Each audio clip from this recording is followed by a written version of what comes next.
fourth team to beat a 1 seed on the road in games 1 and 7 of the conference finals. 2018 Warriors over Houston did it as well as the 2005 Pistons over Miami, plus the 2002 Lakers over the Kings. A good omen for Spurs fans. The West teams, LA and Golden State, went on to win the title. Let's hear from the previous title winners, the Thunder. I feel like we were able to, get to a lot of really good spots, and we moved the ball well and found guys with advantages. We just weren't able to convert enough of them into points. They were just a better team tonight, from start to finish. And then every time we tried to cut into it and take control of the game, it felt like they had an answer. And a lot of times it felt like it was tough shot making. So hats off to them. They have the makeup for sure. You don't beat us without the makeup, and they beat us, so they have the makeup to go get one. We just had to take it one day at a time from here on out. Try to get better this summer and be a better team than we were this season and last season. And try to get back over the hump. This here loss ends a handful of Thunder postseason streaks. It's their first time losing consecutive games in over 2 full calendar years, and the first Game 7 home loss in Thunder history. For the 8th consecutive season, we will have a different champion, extending the longest streak in NBA history. We now welcome in Stephen A. Smith. Stephen A., the Spurs win Game 7, advancing to their first NBA Finals since 2014. What did you see from this team down the stretch? A lot of poise, a lot of courage, big-time shots from shot makers that you wouldn't expect to operate in the Game 7, considering their youth. Wemby, big-time shots. De'Aaron Fox, a big-time shot. Champagnie coming off the bench to give you 20 actually started. I mean, you just look at what they was doing here. He's had 20 points. He showed up and delivered.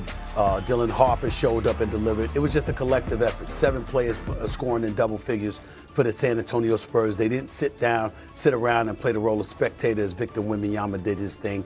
No, they knew he would need help, and they stepped up and they delivered in the Game 7. It helped that Jalen Williams and obviously A.J. Mitchell wasn't available for the Oklahoma City Thunder. But in the end, in a Game 7 on the road, considering the youth that exists on this San Antonio Spurs team, you got to give them a boatload of credit for doing what they did tonight. They really, really looked good. They stepped up and they showed that they were made for the moment. And you got to give them their props. It was really impressive.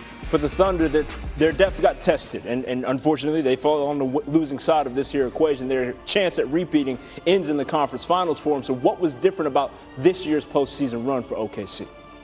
Well, the fact of the matter is you didn't have Jalen Williams, J-Dub, the backcourt mate of Shai Gilgeous-Alexander for pretty much all of these playoffs. He really only played in about 3 games. He wasn't really, I'm talking about this entire postseason. He wasn't that effective. Shai Gilgeous shows up, he gives you 35, and he has virtually no help. Alex Caruso only hit 3 or 14 shots.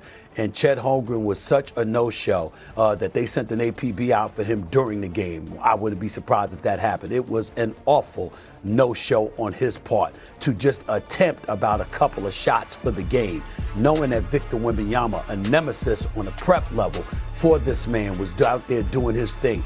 It is a real indictment against Chet Holmgren and the no-show that he was in tonight's game. And as a result, it wouldn't surprise me at all if the Oklahoma City Thunder, rife with picks from now through 2032. I believe it's 13 first-round picks and 16 second-round picks they have as draft capital at their disposal. It wouldn't surprise me at all if they were looking in a different direction, looking to move Chet Holmgren to get somebody that could help offensively on that front line, because Victor Wembanyama is not going anywhere for the foreseeable future. He's going to be around a long time.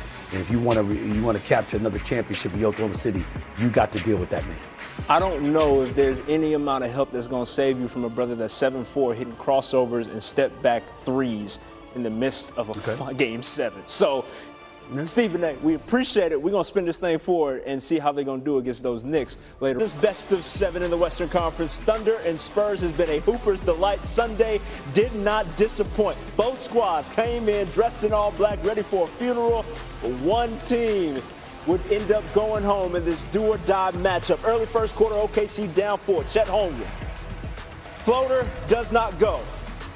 That would end the Chet Holmgren portion of this here highlight. You ain't going to see a whole lot more of him other than him getting posterized. Speaking of, On the other end, Wemby, all over Chet Holmgren. This is how you get things going if you are the Spurs. Wemby puts him on a poster. San Antonio goes up 6 with that bucket. We are just getting started halfway through the first. Stephon Castle is going to help his man Devin Vassell out off the backboard. May have wanted to get that counted as an assist. We're not really going to actually delve into that. OKC this postseason, first time trailing at the end of the first quarter at home. We move to the second quarter where SGA took over. Off the handoff, hits the 3. Cuts it down to a 8-point game a little later. Working in the mid-range, splitting the defenders. Straight to the rack he goes to flush that home. It's a 6-point lead for the Spurs. Under 4 minutes left in the half, SGA with the jumper. It's a 2-point game, and a few minutes later, he's dropping dimes. Lou Dort topside 3 is cash. We're tied at 49. Next OKC possession, Jalen Williams, the bucket, and their very first lead of the game for OKC. SGA in the second quarter scored or assisted on 18 of the Thunder's 28 points. Thunder up 2 there. 10 seconds left, though. It's Wemby with an unbelievable fadeaway. The big fella has the Spurs up 3 at the break, and they are 8-0 when leading at halftime this postseason. Third quarter action. SGA getting downhill, but denied by Wemby. The alien was working, but SGA was working harder at this point. He gets that one to go. OKC within 3 halfway through the third. Julian Champagnie wide open and cash. He had 20 points, was 6 of 10 from 3, and the Spurs are up 8 there. Few possessions later, Wemby on the wing, a 3 of his own. Becomes the first player in NBA history with 15 threes and 15 blocks in a playoff series. This is the Western Conference Finals. You are getting the guys to show up that you absolutely need to, including Jalen Williams with that 3. OKC down 3 going into the fourth quarter, and in that final frame of regulation, we had more haymakers to chart. This felt like a dagger in the moment. Wemby styling on Jalen Williams and hitting the 3, but Wemby fouls. Isaiah Hartenstein here would have to head to the bench after picking up his 5th foul. So halfway through the fourth quarter, who are you going to lean on? The other half of French Vanilla. Luke Cornett with the block, and on the other end, Castle makes it a 4-point swing. Cornett talked about that block post game. He has some thoughts. We're going to share them with you. In any case, a few minutes later, Harper hitting the triple. Spurs up 12, but OKC would try to battle back. Cason Wallace, 3 of his own to bring him within 6.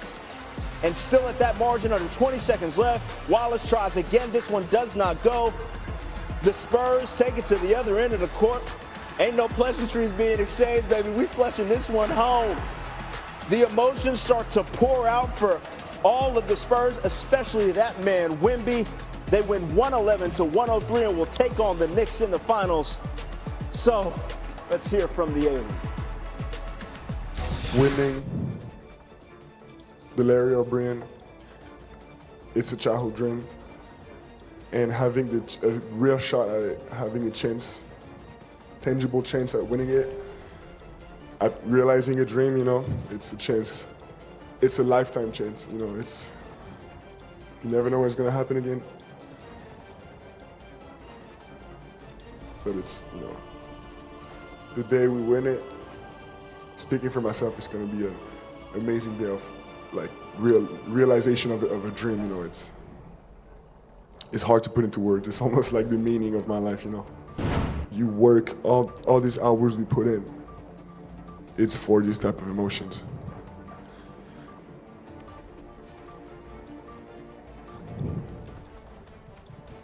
I want that. I want to win so bad.